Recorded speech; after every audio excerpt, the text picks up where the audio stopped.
சண்முகம் இன்றி வெளியேறுகிறார். தங்கமணி போகிறார். எங்கயா போனோம்? உயிருள்ள வரை இந்த அனைத்து இந்திய அண்ணா திராவிட முன்னேற்றம் இது எங்க கட்சி, எங்க கட்சிடா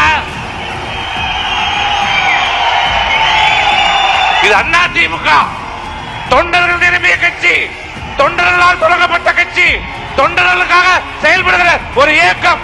இது கோபாலபுரத்து குடும்பம் இல்ல, திமுக இல்ல, இது அண்ணா திமுக. ஆகவே தயவு செய்து மன உறுதியோடு இருக்க, நம்பிக்கையோடு இருக்க.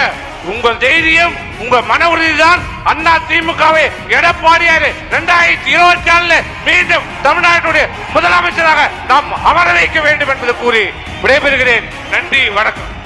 இவங்ககிட்ட தான் வந்து அமித்ஷா சொன்னார், விளக்கு வச்சு பார்த்தோனுங்க, பக்கத்திலே அப்படியே விளக்கு வச்சு பிடிச்சி பார்த்தோனுங்க, சொல்லுவானுங்க அண்ணா திமுக இது நடந்து விட்டது, அது நடந்து விட்டது.